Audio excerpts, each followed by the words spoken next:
వెళ్ళినప్పుడు ఏం అడుగుతాడో తెలుసా? ఇందాక అక్కడ వెళ్ళగానే నేను స్వామివారి దగ్గర ఓ పద్యం చదువుకున్నా మనస్సులో. నా ఆలోచనలు నాకుంటాయి, నా దృష్టి ఎప్పుడు సమాజం మీద ఉంటుంది.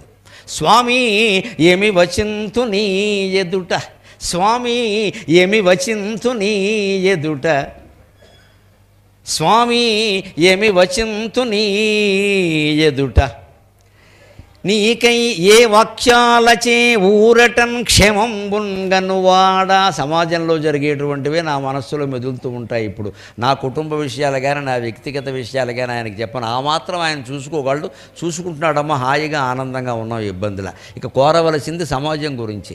స్వామి ఏమి వచింతు నీ ఎదుట, ఏ వాక్యాలచే ఊరటన్ క్షేమంబుంగనువాడా, లోకమున నీకే ఉత్సవం పైన ఎంతో మహాత్మ్యముతోపజేసెదరు, లోకమున నీకే ఉత్సవం పైన ఎంతో మహాత్మ్యముతోపజేసెదరు భక్తులు.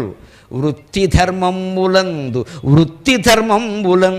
ఏమాత్రమును శ్రద్ధ చేయరు, వృత్తి ధర్మంబులందు ఏమాత్రమును శ్రద్ధ చేయరు. ఇది ఏమి భక్తియా భుక్తియా? ఇది మనం ప్రతి ఒక్కరం ఆలోచించాలి. నేను విన్నాను, చాలా సంతోషించాను. ఇక్కడ ఊరేగింపు జరిగితే తెల్లారగట్ట 4:30 వరకు మెలకుగా ఉండి మొత్తం వీధులన్నీ తిరుగుతారట. గవర్నమెంట్ ఆఫీసులో పనిచేస్తున్నాం, ₹1,00,000 జీతం తీసుకున్నాం. 5 గంటలకు వెళ్ళేవాడు ఇంకో గంట ఎక్కువ పని చేయమంటే ఓటి. మన ఉద్యోగ బాధ్యత వెంకటేశ్వర స్వామి ఊరేగింపుతో సమానమమ్మ. ఎవరేమనుకున్నా మంచిదే, నాకు సత్యం చెప్పడం అలవాటు. మన ఉద్యోగ బాధ్యత, మన వ్యవసాయ బాధ్యత, మన గృహ బాధ్యత, పిల్లల పట్ల మన బాధ్యత, భర్త పట్ల, భార్య పట్ల, సమాజం పట్ల, ఓటు హక్కు పట్ల మన బాధ్యత అంతా భగవత్ పూజతో సమానమే. ఓటు వేస్తున్నామంటే దేవుడికి వేస్తున్నామమ్మా, ఓటు మానవులకు వేయడంలా. మనం ఆ దృష్టితో వేస్తే మంచి ప్రభుత్వాలు ఏర్పడతాయి, మంచి ప్రభుత్వాలు ఏర్పడతాయి. దేవుడికి వేస్తున్నాం మనం. దేవుడు ఎవరిలో ఉన్నాడు? 30 మంది పోటీ చేశారు, 30 మందిలోనూ ఉన్నాడు, ఒక్కళ్ళలో లేడు. ఇక్కడ మనం పెద్ద పెద్ద గుర్తులు చూసి గుద్దెక్కర్లేదు. ఇక్కడ ప్రచారాలు నమ్మక్కల, సిద్ధాంతాలని, నాయకుల్ని నమ్మక్కలేదమ్మా. నేను మొహమాటం లేకుండా చెబుతున్నా. వ్యక్తులు మంచివాళ్ళైతే విసనకర్ర ఉన్నా సరే, తాడి చెట్టు ఉన్నా సరే, చెప్పు ఉన్నా సరే గుద్దేయండి. మంచివాళ్ళకేయండి, మంచివాళ్ళకేయండి ఓటంతే. పార్టీలకే, నాయకులకు కాదు. మనం అలా చేయం. వాడికి ఓటేస్తే వేస్ట్ అయిపోతుంది. వేస్ట్ అవ్వడం ఏంటి? నువ్వు వేసావంటే అది టేస్ట్ అయినట్టే, వేస్ట్ అవ్వలేదు. ఇక్కడ లెక్క పెడతారు. మనకు ఎంత అహంకారం అంటే, మనం వేసామంటే వాడిని నెగ్గాలి. అబ్బా నీ చెయ్యి అమృతహస్తం. ఇక్కడ ఇది అహంకారం అండి, ఇది ఓటర్ అహంకారం. ఇది నువ్వు వేస్తే ఎందుకు నెగ్గాలి? ఓటు ఎందుకు ఏమన్నారు? నేను మంచివాడికి వేయమన్నారు. నీకు ఎందుకు? అక్కడ ఉన్నారు, నీకు తెలుసు. మనం అసలు ఇండిపెండెంట్ల కేసు చూడమండి. అసలు మనం ఇండిపెండెంట్ల కేసు చూడమండి. పాకిస్తాన్ ఎన్నికలను గమనించండి. ఒక నాయకుడిని జైల్లో బంధించి ఆయన గుర్తు రద్దు చేశారు, ఇమ్రాన్ ఖాన్ని గుర్తు రద్దు చేశారు. కానీ ప్రజలు 265 సీట్లు 110 సీట్లు ఎవరికి ఇచ్చారో తెలుసా? ఇమ్రాన్ ఖాన్ పార్టీకి ఇచ్చారమ్మా. వాళ్ళకి ఒకడికి చెప్పు, ఒకడికి గొడుగు, ఒకడికి కాలు, ఒకడికి వేలు గుర్తులు ఇచ్చారు. అయినా సరే వాళ్ళే అనుకున్నారు ప్రజలు. మనం అసలు ఇండిపెండెంట్ల కేసు చూడం. మనం వాడు ఎంత మంచివాడైనా సరే, ఈ మాస్టర్ ఎందుకు పోటీ చేశాడు? అనవసరంగా ఈయనకి బాగా పొగర ఎక్కువైంది అంటారు. పైగా పొగరా, వాడు సమాజాన్ని బాగు చేద్దామని చేశాడు. వాడు మనకు వెయ్యము. ఈ కొండ గుర్తు ఎవడేస్తాడో? కొండ అంటే చచ్చిపోయేటప్పుడు వాడతారు, వేయకూడదు కూడా అని, అశుభం అని వాడేవాడు. గుర్తును బట్టే ఇంకా ఆ మార్పు రావాలి. ఓటు వేయడం కూడా దైవభక్తి లాంటిది. అందుకే ఈ పద్యంలో స్పష్టంగా నేను ఏమన్నాను అంటే, స్వామి ఏమి వచింతు నీ ఎదుట, ఏ వాక్యాలచే ఊరటన్ క్షేమంబుంగనువాడ. నన్ను ఏ మాటలతో ఓదారుస్తావో, క్షేమంగా ఇంటికి పంపించవయ్యా. నా ప్రశ్నకు కాస్త జవాబు చెప్పు. ఏమిటంటే, లోకమున నీకే ఉత్సవం పైన ఎంతో మహాత్మ్యముతోపజేయుదురు. ఉత్సవాలు, ఊరేగింపులు, కళ్యాణాలు అంటే మనకి బాగా సరదా. నెల్లాళ్ళ బట్టి కలలు కంటూ ఉంటాం, వచ్చి అన్నీ చేస్తూ ఉంటాం. మనం పెళ్లి చేసుకున్న బంధం దగ్గర మాత్రం రోజు దెబ్బలాడుకుంటాం. నమశివాయ, నమశివాయ. దేవుడు కళ్యాణానికి అంత ఉత్సాహం ఉన్నప్పుడు నీ వివాహ బంధం పట్ల నీకు ఎందుకంత అంకిత భావం లేదయ్యా? అక్కలేదో. అక్కడ మనుషులేగా, మనుషులు కాదమ్మా, మనుషుల రూపంలో ఈ సృష్టి అంతా సాగిస్తున్నది శ్రీ వెంకటేశ్వర స్వామి. ఆయన స్వామివారు కానివాడు ఒక్కడు కూడా లేడు ఇక్కడ. ఆయన సర్వాంతర్యామి అంటే ఏంటి? మనం అందరం ఆయనే, మన కాపరాలు ఆయనే, మన వ్యవసాయాలు ఆయనే, మన ఉద్యోగాలు ఆయనే, సమస్తం ఆయనే. ఎక్కడ నువ్వు అధర్మం చేసినా గుళ్ళో తప్పు చేసినట్టే లెక్క. నీ ఉత్సవం అనేసరికి బ్రహ్మాండంగా చేసేస్తారు. వృత్తి ధర్మములందు ఏమాత్రమును శ్రద్ధ చేయరు. తమ ఉద్యోగ బాధ్యతలు, వ్యవసాయ బాధ్యతలు, ఇతర బాధ్యతలు ఎవ్వరూ చేయరు. దీనికి ఉద్యోగానికి సెలవు పెట్టేస్తాడు, ఏదో దీక్ష తీసుకున్నానంటాడు, మొత్తం 15 రోజులు ఎవరితోనో మాట్లాడు. నీ దీక్ష కంటే నీ ఉద్యోగ బాధ్యతే ముఖ్యం. నాకేం మొహమాటం లేదు చెప్పడానికి. ఉద్యోగ బాధ్యత జీతం తీసుకుంటున్నాం మనం. ఇక్కడ ప్రభుత్వం దగ్గర జీతం తీసుకుంటున్నాం, మన పాఠం మనం చెప్పాలి. ప్రభుత్వం దగ్గర జీతం తీసుకుంటున్నాం, మన వైద్యం మనం చేయాలి. ప్రభుత్వ వైద్యం, ప్రభుత్వ విద్య రెండూ బాగుంటే మన సంసారాలు ఎప్పటికీ హైదరాబాదులో 30,000తో వెళ్ళిపోతాయమ్మా, అనుమానం లేదు. 30,000తో వెళ్ళిపోతాయి. వైద్యం విద్య రెండూ సరిగ్గా లేవు. విద్యకు సగం లక్షలు అయిపోతున్నాయి, వైద్యానికి లక్షలు అయిపోయాయి. ఇక మిగిలినవి ఏమన్నా ఉంటే స్విగ్గీ జొమాటోలకి బ్యూటీ క్లినిక్కి సరిపోయాయి. ఇక పక్క ఖర్చులు అవి. నొక్కో తెస్తాడు, నొక్కు తెస్తాడు, అంతే. తీసేసుకో, పంపేయి. ఇక్కడ ఒకటి పూసే, నెత్తికి పూసే, సర్వం పూసేయి మొత్తం. మళ్ళీ మన్నాడు మొత్తం తీసే, మళ్ళీ పూసేయి. ఇవి ఇప్పుడు విద్యా వైద్యాన్ని మించిపోయేవి. అంటే మన శరీరం పట్ల మనకి ఎంత శ్రద్ధో. ఇదేమన్నా దేవతల శరీరం. సాయంత్రానికి ప్రాణం పోతే అది కుక్కపిల్ల శరీరం బారేసినట్టు బారేస్తారు బయటికి పెట్టుకెళ్ళి. భార్య భర్త ఎవరు పట్టించుకోరు. తీసేయండి బాబో, చచ్చిపోతున్నాం. ఈగలు కూడా వచ్చేసి, ఈగలు కాదమ్మా, చీమలు వచ్చేస్తాయి. ఈ శరీరానికి విలువ అంతే. ఎప్పుడు ఊపిరాగిపోతుందో ఎవరు తెలియదు. క్షణము చాలు ఊపిరాగుటకై, ఒక్క క్షణము చాలు ఊపిరాగుటకైనా, ఒక్క క్షణము నీవు దక్కనైనా. భగవంతుడితో మనం చెప్పాల్సింది ఒకటే, ఒక్క క్షణము చాలు ఊపిరాగుటకైనా, ఒక్క క్షణమే నీవు దక్కనైనా. ఒక్క క్షణము కూడా ఊపిరాగుటలేదు, ఒక్క క్షణము నీవు దక్కలేదు. ఇది మనం బాధపడాలి, ఇది మనం బాధపడాలి. ప్రాణం పోవడం ఒక క్షణం చాలయ్యా. నీ దర్శనం కూడా ఒక్క క్షణమే కదా. ఇంతవరకు ఒక్క క్షణం కూడా ఊపిరాగలేదు, కానీ ఒక్క క్షణం కూడా నువ్వు నాకు కనపడలేదు. భగవంతుడు కనపడకుండా మనం రోజుకి ఎన్ని శ్వాసలు తీస్తున్నామో తెలుసా? 21,600 సార్లు ఊపిరి తీస్తాడు మనిషి. శాస్త్రజ్ఞులు లెక్కపెట్టి చెప్పారు. నిమిషానికి 15 సార్లు. నిమిషానికి 15 సార్లు.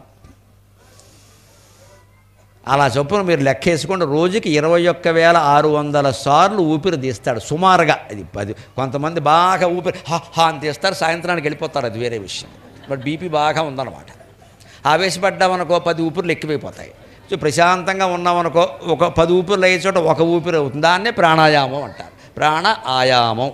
ప్రాణాన్ని వెడల్పు చెయ్యాలి, నెమ్మదిగా ఊపిరి తేలి. ఎందుకని కోతి పీల్చడం అని పీల్చకూడదు. కోతి నిమిషానికి 32 సార్లు ఊపిరి పీలుస్తుంది, అందుకే దాని బుద్ధి చెంచాలి. మనిషి 15 సార్లు ఊపిరి పీలుస్తాడు. ఆ 15ను 5కి తగ్గించగలిగితే జీవితంలో తప్పు చేయడండి మనిషి. ఖచ్చితంగా జీవితంలో తప్పు చేయడం. ప్రాణం మీదే మన మనస్సు ఆధారపడింది, శరీరం మీద కాదు, ప్రాణం మీద మనస్సు ఆధారపడింది. ఆ ప్రాణవాయువును కనుక ప్రాణాయామం ద్వారా నియంత్రిస్తే ఆలోచన బాగా నెమ్మదిగా సాగుతుంది, వసంత ఋతువులో పిల్లగాలిలాగా. అప్పుడు ఖచ్చితంగా మంచి ఏమిటో చెడ్డ ఏమిటో నీకు తెలిసిపోతుంది. చెడ్డ చేయమన్నా చెయ్యవు ఇంకా, అటువంటిది చెయ్యాలి. అలాగా స్వామివారికి మన వృత్తి బాధ్యతలన్నీ స్వామివారి కళ్యాణంతో సమానమే అని చేస్తే స్వామివారి కళ్యాణం కాదమ్మా, సమాజ కళ్యాణం కూడా సాధ్యమవుతుంది. సమాజ కళ్యాణం కూడా సాధ్యమవుతుంది. ఇంకొక మాట మీరు గమనించండి. ఇతర దేవతలకి వెంకటేశ్వర స్వామికి తేడా. ఇతర దేవతలు కూర్చుని ఉంటారు, నిలబడి ఉంటారు, పడుకుని ఉంటారు. క్షీరాబ్ధి శయన స్వామి పడుకుని ఉంటాడు. శివుడు కూర్చున్నాడో నుంచున్నాడో తెలియదు, ఎప్పుడూ లింగాకారంలోనే ఉంటాడు. ఆయన కూర్చున్నాడా నుంచున్నాడా అంటే ఏమోరా నాకే తెలియదు, నీకేం చెప్పనంటాడు. అమ్మవారు ఉంటుంది శుభ్రంగా, ఇలా కాలిమి కాలేసి శ్రీమాత శ్రీ మహారాజ్ఞి శ్రీమత్సింహాసనేశ్వరి చిదగ్నికుండ సంభూత దేవకార్య సముద్యత అని ఉంటుంది. రకరకాల భంగిములట. కానీ 3,000,000 దేవతలలో ఒక్క వెంకటేశ్వర స్వామి మాత్రమే 24 గంటలు నిలబడి ఉంటాడమ్మా. 24 గంటలు నిలబడి ఉంటాడు. మరే దైవస్వరూపాన్ని మీరు అలా చూడండి. తిరుపతికి పక్కన ఒక ఊరుంది, అక్కడ మాత్రమే కూర్చున్న వెంకటేశ్వర స్వామి ఉంటాడు. అది ప్రత్యేకమైన క్షేత్రం. అక్కడ ఒక్కచోటే తిరుపతి పక్కన ఉంది అది. అక్కడ కూర్చున్న వెంకటేశ్వర స్వామి ఉంటాడు. ఆ క్షేత్రం ప్రత్యేకత ఏమిటంటే దేవుడు కూర్చుని ఉంటాడనే చెబుతారు. మీకు ఎక్కడ మీరు వెంకటేశ్వర స్వామిని చూడండి అలా నుంచునే ఉంటాడు. ఎందుకు నుంచుంటాడండి? కారణం ఊహించాలి మనం. లేవో కూర్చున్న రత్నపీఠ శతముల్ శ్రీ వెంకటేశ ప్రభు. ఇక్కడ ఇష్టదైవం కవి అంటున్నాడు, స్వామి నిజంగా నువ్వు కూర్చోవాలంటే నీకు పీటలు లేవా, కుర్చీలు లేవా? ఎంత బంగారం ఉందండి, ఎంత ఐశ్వర్యం ఉందండి. ఆయనకి ఏదైనా కూర్చోడానికి కుర్చీ కావాలంటే రాజుగారు ఈ పాటికి సాయంత్రానికి ఇంట్లో కుర్చీలన్నీ అక్కడే పెట్టేస్తారు. కావాలంటే బంగారం కుర్చీ కూడా పెట్టేస్తారు కమిటీ మెంబర్లు అందరూ కలిసి. స్వామివారికి లోటు చేస్తాం మనం. తిరుపతిలో ఏమైనా లోటు ఉంటుందా? మరి ఎందుకుంటున్నాడు అలాగా? లేవో కూర్చొన్న రత్నపీఠ శతముల్ శ్రీ వెంకటేశ ప్రభు. లేవో కూర్చొన్న రత్నపీఠ శతముల్ శ్రీ వెంకటేశ ప్రభు. ఏ వేళన్ గజముల్ కుచేలురు ధ్రువుల్ కృష్ణల్ నిన్ను వెళ్తురో. అన్ని రకాల ఆసనాలు ఉన్నా, సింహాసనాలు ఉన్నా ఆయన ఎందుకు ఉపయోగించకుండా నుంచుంటాడు అంటే, ఏ వేళన్ గజముల్ కుచేలురు ధ్రువుల్ కృష్ణల్ నిన్ను వెళ్తురో. రావాయంచని భక్త రక్షణకు చక్రంబూని నిల్చుంటివో. ఆయన కూర్చోదలుచుకుంటే రత్నాల పీటలు ఉంటాయి, రత్న సింహాసనాలు ఉంటాయి. కానీ ఆయన ఎందుకు నిలబడతాడు అంటే, ఏ వేళన్ గజముల్ కుచేలురు ధ్రువుల్ కృష్ణల్ నిన్ను వెళ్తురో. రావాయంచని భక్త రక్షణకు చక్రంబూని నిల్చుంటివో. నీవే మాకిక రక్షగుండవు సుమి, నీవే మాకిక రక్షగుండవు సుమి, నీలీలలిట్లుండునా. స్వామివారు ఎందుకు నిలబడి ఉంటాడు అంటే మన మీద ప్రేమ. ఎందుకంటే ఆయన గజేంద్ర మోక్షం గుర్తుంది, కుచేలుడు కథ గుర్తుంది, ధ్రువోపాఖ్యానం గుర్తుంది, ద్రౌపది కథ కూడా గుర్తుంది. ఎందుకని అందరూ 4 రకాల భక్తులు. గమనించండి, గజేంద్రుడు ఒక జంతువు, కానీ 1000 ఏళ్ళు పోరాడాడు మొసలితోటి. ఇక సరిపెట్టుకోలేక లా ఒక్కింతయు లేదు ధైర్యము విలోలం వయ్యే ప్రాణంబులుంఠావుల్ దప్పెను అని పిలిచాడు. అప్పుడు వెంటనే వైకుంఠం నుంచి పరిగెత్తుకుంటూ వచ్చాడు. అందుకని ఆయన ఏమిటంటే, ఏమో మళ్ళీ ఏ ఏనుగు ఏ చెరువులో పడిపోతుందో, సమయానికి వెళ్ళాలంటే పడుకుంటే మెలుగు రాదేమో అని నిలబడతాడమ్మా స్వామి. భక్తరక్షణ అంటే అంత ఇష్టం వారికి. పడుకుంటే మెలుగు రాదేమో, మళ్ళీ సెల్ ఫోన్ అలారం పెట్టుకోవాలి, ఎందుకు వచ్చిన గొడవ ఇది. అందుకని నిలబడే ఉందో. అంతేకాదు కుచేలుడు మరో భక్తుడు, కృష్ణుడికి బాల్య స్నేహితుడు. ఆయన్ను కూడా శ్రీకృష్ణుడే ఉద్ధరించలేదు. గమనించండి, అంత బాల్య స్నేహితుడైనప్పుడు ఆయనకి తెలియదు ఏమిటి, మొదటే పిలిచేసి అన్నీ ఇచ్చేయచ్చు కదా. కాదు, మనిషి కష్టాలు తెలియాలి. 27 మందిని కనమని ఎవరు చెప్పారండి? కుటుంబ నియంత్రణ లేకపోయినా అప్పుడు ఉండే నియంత్రణలు అప్పుడు ఉంటాయి, ఏదో ఒకటి చేసుకోవచ్చు కదా. పోనీ ఈయనకి ఏమన్నా ఆస్తిపాస్తులు ఏమన్నా ఏం లేదు, యజ్ఞోపవేతం తప్పితే ఏం లేదు ఈయనకి. అది మార్చుకోవాలన్నా దిక్కు లేదు అక్కడ. రెండోది మార్చుకోవాలంటే శ్రావణ పూర్ణిమ నాడు కూడా కష్టమే, ఎందుకంటే అది ఆ రోజుల్లో రూపాయి ఇట్టు కొనుక్కోవాలి, రూపాయి లేదు ఇక్కడ. అటువంటి కుచేలుండి పెట్టుకుంటే కుష్ఠుడేం కాపాడలేదమ్మా. ఎప్పుడు కాపాడాడు? ఆయన బాధలన్నీ ఆయన తెలుసుకుని భార్య చెప్పాక, మిసెస్ వామాక్షి కుచేల ఆవిడ చెప్పిన తర్వాత అక్కడికి వచ్చాక, మళ్ళీ వచ్చాక కూడా ఏమన్నా తెచ్చావా, ఊరికే వస్తావు సంచాడించుకుంటాను అని చెప్పి పొట్టంతా వెతికేసి, ఈ నడువంతా వెతికేసి, ఎక్కడో ముక్కుపోయిన అటుకులుంటే ఆయన పెట్టడానికి మొహమాట పడుతుంటే ఆ అటుకులు 4 తిని వెళ్ళు అయిపోయింది అన్నాడు. అంతే, ఏమి ఇచ్చాడో చెప్పలా, ఏమీ ఇవ్వలేదు. ఇంత నాటకం ఎందుకు ఆడతాడండి స్వామి? కుచేలుడు దరిద్రుడు అని ఆయనకి తెలియదా? ఆయన రావాల్సిన అవసరం లేకుండా వెళ్ళి కాపాడకూడదా? మనకు ఎవరన్నా బాల్యమిత్రులు ఇబ్బందులో ఉన్నారని తెలిస్తే మనం వెళ్ళిపోతాం కదా, ఒక్కోసారి మనం ఇచ్చేస్తాం కదా, మా ఫ్రెండ్ అండి అని. పూర్వం తాము చదువుకున్న పాఠశాలలకి ఇప్పుడు విదేశాల్లో ఉండేవాళ్ళు, స్వదేశంలో ఉండేవాళ్ళు కూడా పూర్వ విద్యార్థులు కోట్లు ఇస్తున్నారండి. మహానుభావులు నిజంగా బాగు చేస్తున్నారు. వాళ్ళని ప్రశంసించాలి. వాళ్ళు చదువుకున్నది ఏదో దొంపలబడి అదేదో పాడైపోయింది, అక్కడ మరుగుదొడ్లు కూడా లేవు. వాళ్ళు ఇప్పుడు ఎక్కడో విదేశాల్లో ఉన్నారు, లేదు ఇక్కడే కొంచెం మంచి స్థానాల్లో ఉన్నారు. వాళ్ళు ఎప్పుడో పూర్వ విద్యార్థుల సమావేశం అని పెట్టుకుంటారు. అప్పుడు కాస్త తీర్మానాలు చేస్తారు, మన బడి మనం అంతా చదువుకున్నాం ఇలా ఉంది. అప్పటికప్పుడు లక్షలు ప్రకటిస్తారండి వెంటనే, అప్పటికప్పుడే. అప్పటికక్కడ 10 కోట్లు పోగైపోతాయి. అంటే అంత ఔదార్యం మనుషుల్లో ఉంది. ఏమి స్వార్థపరులు లేరండి. కలియుగం అని విచిత్ర తీర్మానాలు చేయొద్దమ్మా. మనిషిని హృదయం కదిలించేటువంటి మనిషి కావాలి, హృదయం కదిలించే మనిషి కావాలి. ఆ మాట కావాలి. కోట్లు కుమ్మరించడానికి సిద్ధంగా ఉన్నారు, మహాదాతలు ఉన్నారు. మనం ఎవరం పిసిన కోట్లు కాదు. చెప్పవలసిన వాడు చెప్పవలసిన విధంగా చెప్పడు, అడగవలసిన వాడు అడగవలసిన విధంగా అడగడు. ఏదో ప్రలోభ పెడతాడు, లేదు ఏదో బెదిరిస్తాడు. ఈ రెండూ లేకుండా, ఏమయ్యా నువ్వు చదువుకున్న పాఠశాల ఎలా ఉందో చూడు, నువ్వంత వృద్ధిలో ఉన్నావు, మీ అమ్మ లాంటిది కదా ఈ పాఠశాల, మీ అమ్మ పాత చీర కట్టుకుంటే నువ్వు చూడగలవా అంటే ఇవ్వడా అండి ఎవడైనా? ఉన్నంతలో 90% ఇచ్చేస్తాడు. అది మానవత్వం ఉండడం అంటే. కుచేలుడికి అలా ఇచ్చేయచ్చు కదా, కానీ ఈయనకి తెలియాలి కదా బాధ్యత. 27 మందిని కండమేటి, ఇంతమందిని పెట్టుకుని ఈయనే కనలేదే. ఒక్క మనిషికి 27 మంది ఎక్కడా లేరు. కృష్ణుడు లెక్క ప్రకారం ఏం చేశారంటే 8 భార్యలకి 8 × 10 సమానంగా ఇచ్చారు. మళ్ళీ ఎవరు గొడవ పెట్టుకున్నారు. 80 మంది. మళ్ళీ ఎవరు వచ్చి ఆవిడకి ఎక్కువ లేదు, అందరూ 10 8 × 10 చూసుకో, ఆధార్ కార్డు లెక్కేసుకోండి అంతే. ఒక్క రుక్మిణీదేవికి మాత్రం ఒక్క కుమార్తెను అదనంగా ఇచ్చాడు. పెద్ద భార్య బాగుండదని కొంచెం బోనస్ ఇచ్చాడు అంతే. మిగిలినంతా లెక్క సమానం. మళ్ళీ ఎవరు దెబ్బలాడడానికి వీల్లేదు. నాకేం పక్షపాతం లేదు, ఆల్ 10 అనడంతే, టాప్ 10 అనడంతే. మరి ఆయన చేయొచ్చు కదా. ఈయన 10 ఆగాడు, ఆయన 27కి వెళ్ళిపోయాడని. అసలు అంటే ఆయన ఏ ఇంగ్లీష్ మీడియం స్కూల్లో పెడితే ఓ సెక్షన్ ఆయన ఇంట్లోనే ఉన్నారు, మళ్ళీ 2వ సెక్షన్ ఎందుకు? కుచేలుడు బడి, Kuchela English medium public school అని పెడితే ఓ సెక్షన్ ఆయనకే ఉన్నారు 27. ఇంకా పాపం ఆపాడు ఈయన. అది ఇంకా ఆపితే తెలుగు మీడియం కూడా 27 వస్తారు.